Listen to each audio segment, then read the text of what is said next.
하나님이 우리에게 주시는 오늘의 말씀을 우리 함께 받도록 합니다. 여러분들이 가지고 계시는 성경책 사도행전 19장에 있는 말씀이 됩니다. 219면에 있습니다. 사도행전 19장 1절로부터 7절까지 이르는 말씀이 됩니다. 우리 같이 교독하시면서 하나님 말씀 받도록 합니다.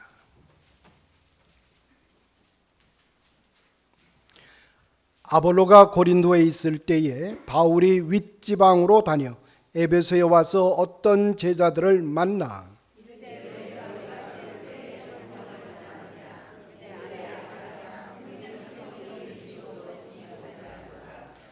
바울이 이르되 그러면 너희가 무슨 세례를 받았느냐? 대답하되 요한의 세례니라.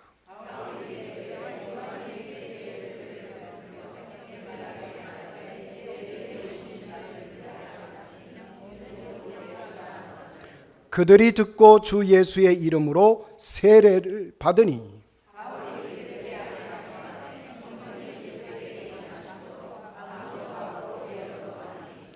7절입니다. 시작. 모두 12사람쯤 되니라. 아멘. 제가 여러분의 눈동자를 이렇게 볼 때에 영롱하고 힘있게 빛나는 여러분의 눈빛을 마주 대하면서 하나님께서 이미 여러분의 삶을 주장하시고 새로운 역사를 펼쳐가고 계시고 있다는 것을 능히 감지할 수가 있습니다. 이제 또 한 주간의 삶을 시작합니다. 오늘로부터 시작되는 이 한 주간의 삶 속에 성령 하나님의 능력과 그리고 충만함이 함께 어우러져서 복된 한 주간이 되시기를 주님의 이름으로 축원합니다. 여러분이 아시는 대로 사도 바울은 다른 사도들과는 좀 다른 점이 있었습니다. 그것은 바울은 자기 자신의 이방인들을 위해서 복음을 전하는 사명이 주어졌다. 나는 이방인을 위해서 보냄을 받은 사도라고 하는 확신이 그에게 있었습니다. 그래서 그는 어떻게 하면 이방 세계로 나갈 수 있을까? 그 당시 이방 세계의 중심지가 되고 세계의 수도가 되는 로마로 가기를 희망했습니다. 로마에 가서 복음 증거자의 삶을 살아내고야 말 것이다 라는 확신을 가지고 그는 고대하는 마음을 품고 살았습니다. 그는 이제 로마로 가는 전진 기지로 에베소를 택하게 됩니다. 그리고 그는 작정하여 3년 동안 에베소에 머물면서 이방 선교의 전열을 가다듬는 시간을 갖게 됩니다. 처음 그가 에베소라고 하는 도시에 도착하자마자 놀라운 사실이 경험되게 됩니다. 첫째는 그곳에 이미 믿음의 사람들이 있었습니다. 이미 신앙의 삶을 살아가는 사람들이 있었고 예배를 드리는 사람들이 있었습니다. 소위 우리가 얘기하는 에베소 교회의 창시자들이라 그렇게 볼 수가 있습니다. 한편 반갑고 고맙고 이미 그 땅 에베소에 믿음의 사람들이 예배를 드리고 있다. 그런데 놀라운 사실은 그들이 세례를 요한에게서 받은 것이지 예수 그리스도의 이름으로 세례를 받은 적이 없습니다. 또 하나는 그들이 성령을 경험한 적이 없습니다. 이 사실을 그가 알게 되고 깨닫는 순간 얼마나 놀랐는지 모릅니다.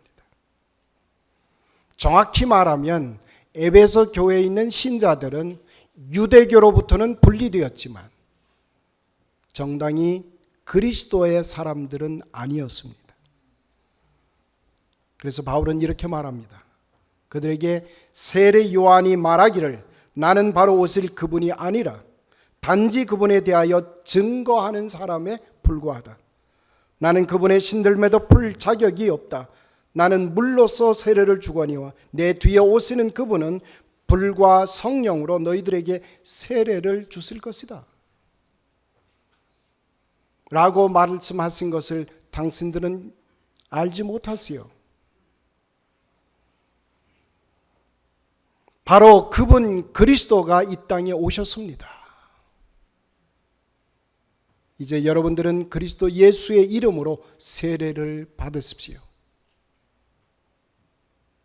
그래서 그 당시 에베소에 있는 교우들이 사도 바울에 의해서 그리스도 예수의 이름으로 세례를 받을 때에 성령이 그들 가운데 임했다고 가르쳐주고 있습니다.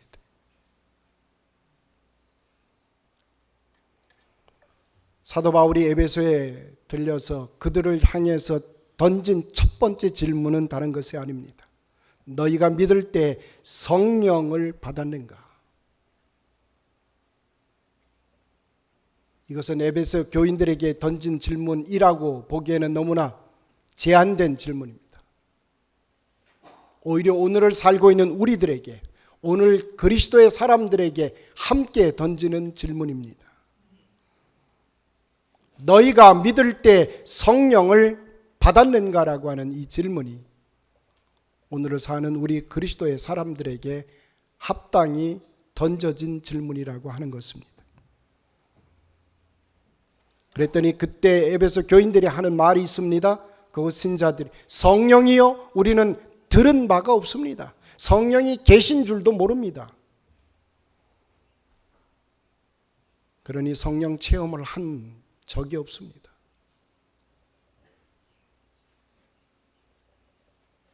우리말에 그런 속담이 있죠.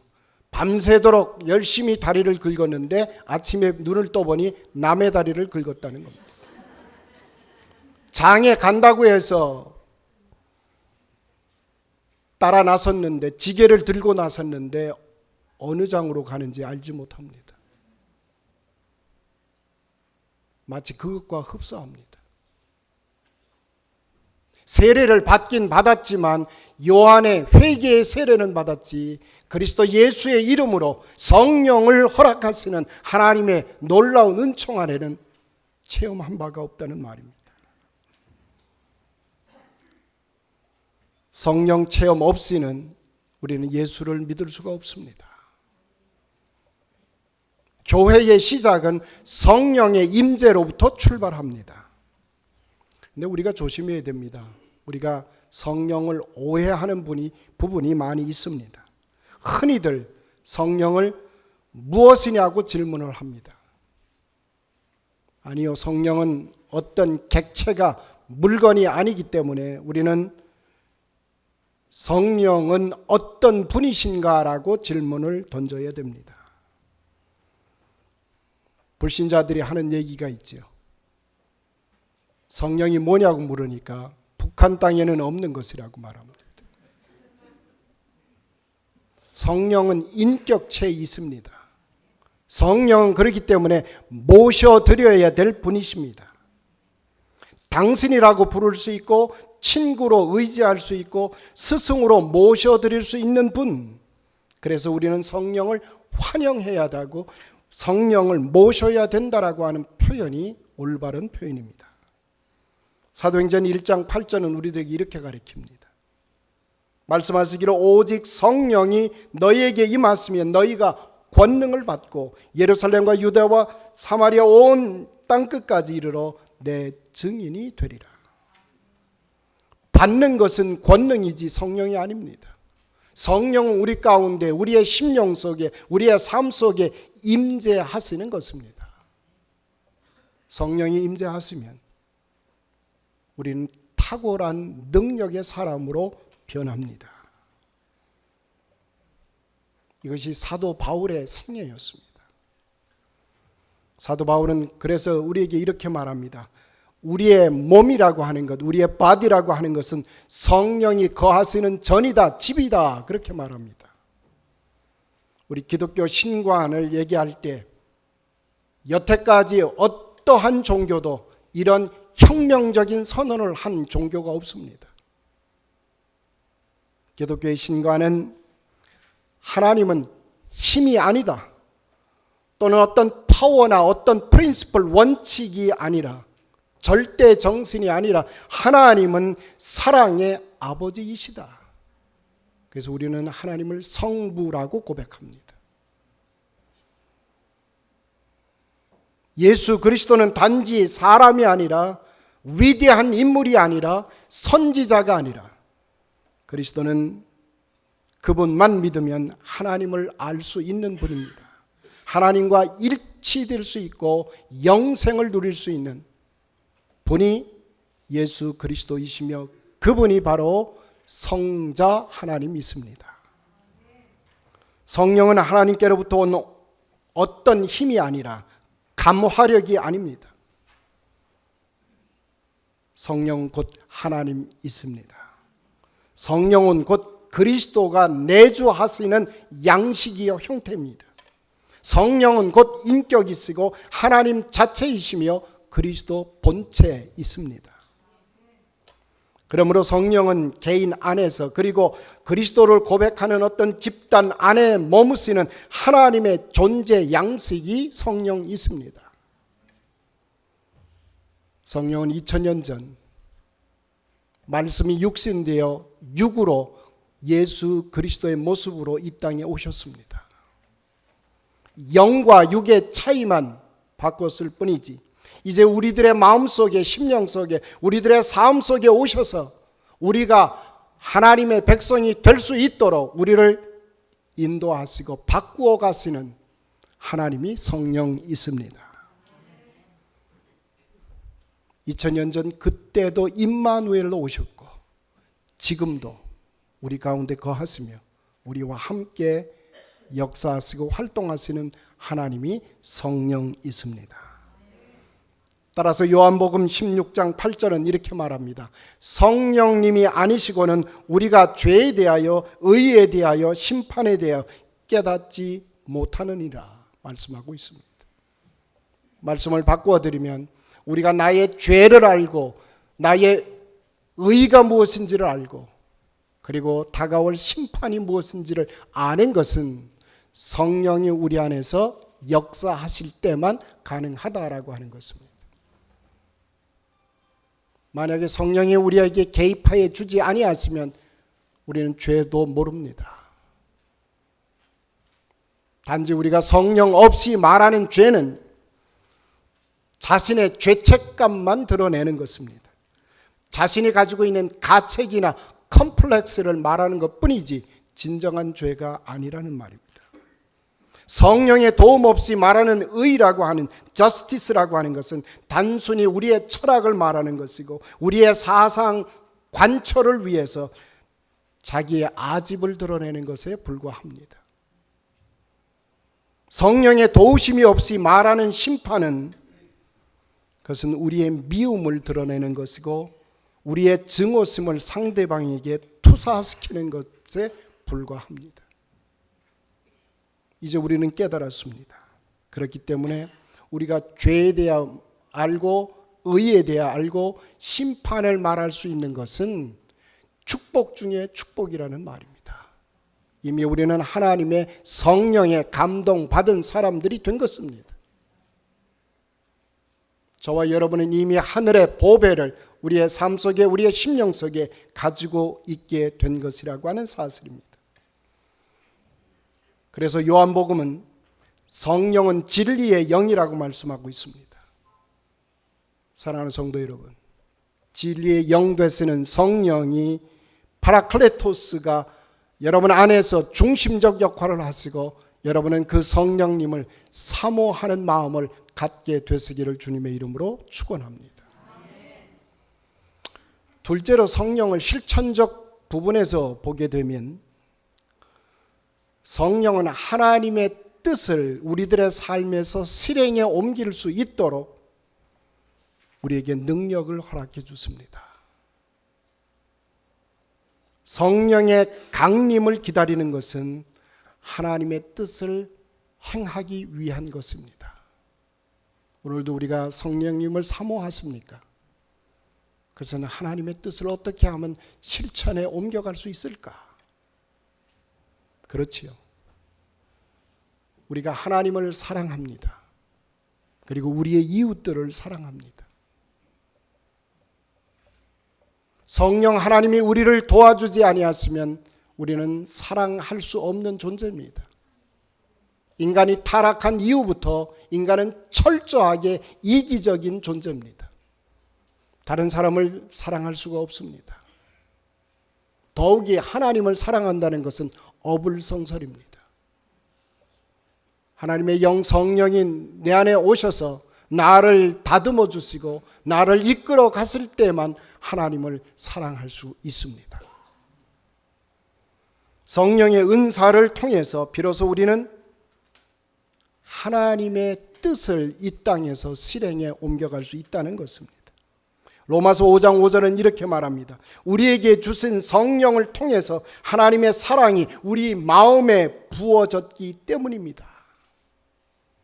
그렇기 때문에 우리가 윤리적으로 큰 일을 도모해 갈 수 있습니다. 힘든 일을 자초할 수 있습니다. 가능성을 가지고 권능 있는 일을 행해 갈 수가 있습니다. 누구처럼? 사도 바울처럼. 사도 바울은 여러분 잘 아시지 않습니까? 감옥에 가는 것을 결코 두려워하지 않았습니다. 그는 처형당하는 것을 그렇게 외롭고 힘겨운 일이라고 생각하지 않았습니다. 그는 당당하게 순교의 자리를 뚜벅뚜벅 걸어갈 수가 있었습니다. 히브리서 11장은 이렇게 말합니다. 믿음의 사람들에 대한 얘기를 할 때 그들이 성령을 힘입어서 나라를 정복하고 정의를 세우고 약속한 것을 받고 사자의 입을 막고 불의의 세력을 끄고 칼날을 피하고 약한 데서 강화해지고 전장에 용감한 사람들이 되어 외국 군대를 물리쳤느니라. 이 모든 권능은 성령으로 말미암아 가능해진다라고 하는 사실입니다. 이제야 우리는 비로소 이해가 됩니다. 바울이 에베소 교회에 찾아갔을 때 제일 먼저 던진 질문이 여러분이 믿을 때 성령을 받으셨습니까? 성령의 임재를 경험하셨습니까? 이 무슨 얘기입니까? 그들이 세례 요한의 세례만 받았지 예수 그리스도의 세례를 받지 못했다면 그것은 아직도 요한의 종교에 머물러 있었다는 말입니다. 세례 요한의 종교는 어떤 종교입니까? 여러분 잘 아시죠? 회개하는 종교입니다. 윤리와 엄격한 판단의 종교입니다. 금욕적 종교입니다. 그러나 예수 그리스도의 종교는 변화하는 종교입니다. 은총과 자유의 종교입니다. 적극적이고 진취적인 종교가 그리스도 예수 안에 있는 새로운 모습입니다. 다시 말씀을 드려 계명을 지켜갈 수 있게 하시는 분이 성령 하나님 있습니다. 주님이 우리에게 주신 놀라운 사랑의 계명, 은총의 계명을 감당할 수 있도록 그런 능력을 사용할 수 있도록 하시는 분이 성령 하나님 있습니다. 때문에 비로소 예수님의 계명이 율법으로 머물지 않고 은총의 단계로 나아갈 수 있는 것은 성령의 이끄심인 줄 믿습니다. 저는 이제 결론을 지으려 합니다. 성령 하나님은 우리들의 보혜사이십니다. 보혜사 성령님은 문자 그대로 은혜를 보전시키시는 스승이라는 뜻입니다. 즉 우리 곁에 초대되어 있는 분, 우리를 위하여 위로하시고 우리를 변론해 주시기 위해서, 우리를 대변해 주시기 위해서 우리 곁에 초대되어 계시는 분이 성령 하나님이시라는 뜻입니다. 그러므로 그리스도의 영 성령 우리를 변론해 주시는 변호사 있습니다. 여러분은 다 여러분의 변호사를 지금 곁에 두고 계십니다. 요한일서 2장에 보면 이런 말씀을 주십니다. 만일 우리가 죄를 지으면 하나님 앞에서 우리를 변론해 주시는 분 파라클레토스 성령이 계신다. 그는 우리의 의로우신 예수 그리스도이시다. 혹시 우리가 죄를 짓더라도, 혹시 우리가 하나님 만족스럽게 못한다 할지라도 우리를 변론해 주시고 우리를 변호해 주시기 위해서 바로 우리 곁에 서 계시는 성령 하나님이 우리 곁에 변론자로 서 계시는 것입니다. 이런 변호사, 이런 친구가 나와 함께 법정에 뚜벅뚜벅 걸어나가게 될 것입니다. 나와 함께 아픔을 나누어 줄 것입니다. 나의 슬픔을 함께 울어줄 것입니다. 나와 함께 죽음의 강을 건너가게 할 것입니다. 나와 함께 심판대에 서게 될 것입니다. 때문에 우리는 이제 두려움이 사라졌습니다. 여기에 비로소 우리는 평안의 삶이, 자신감과 자유함을 우리는 충만히 누릴 수 있는 존재로 변해지게 되는 것입니다. 성령 하나님이 우리와 함께 하시기에 히브리 시인이 노래했던 그 노래가 다름 아닌 우리의 노래가 될 수 있습니다. 내가 주의 영을 떠나서 어디로 가오리까? 내가 하늘로 오를지라도 거기에 계시고, 내가 자리를 음부에 펼지라도 거기에 계셔서 거기서도 주의 손이 나를 인도하시리로다. 주의 오른손이 거기서도 나를 붙드시리로다. 그렇습니다. 이제는 우리를 도우시고 변론해 주실 파라클레토스이신 성령 하나님이 우리의 변론자가 되어 있습니다. 그래서 우리는 이렇게 말해야 됩니다. 오라 환난아, 오라 고통아, 오라 죽음아. 나에게는 이제 진실한 나의 파라클레토스 성령 하나님이 나와 함께 가시기에 나는 두려움이 없노라. 그러므로 이 우주 공간 어디에서도 하나님과 나 사이에 있는 사랑의 그 폭을 결코 끊을 자가 없으리라. 저와 여러분이 하나님 보좌 앞에 설 그날까지 성령 하나님께서는 우리의 변론자가 되셔서 우리의 변호사로 그 일을 감당해 주실 줄로 믿습니다. 이제부터 시작하는 또 한 주간의 삶을 우리의 변론자가 되시는 성령 하나님의 인도하심을 받으면서 힘차게 여러분의 삶의 자리로 나아가시게 되기를 기원합니다. 기도하십시다. 거룩하신 아버지 하나님, 상처난 심령을 치료하여 주셔서 하나님이 허락해 내신 우리들의 삶이 진정으로 능력 있고 긍정적으로 바르게 누려질 수 있도록 인도하여 주옵소서. 주님의 생명을 살게 하여 주옵소서. 날마다 날마다 예수님을 닮아가는 저희들 되게 하여 주옵소서. 우리의 변론자가 되시는 성령 하나님의 손을 맞잡고 이 땅이 끝나는 그 시점까지 주와 더불어 임마누엘로 역사하시는 주님과 함께 걷는 저희들 되게 하여 주옵소서. 우리 페이필 장로 교회가 있으므로 이 지역사회의 상처와 아픔이 치유될 수 있도록 도와주옵소서. 위로가 되게 하여 주옵소서. 우리의 삶의 자리에서부터 땅끝까지 복음이 증거되는 저희들의 아름다운 생애들 되게 하여 주옵소서. 예수님의 이름으로 기도드리옵나이다. 아멘.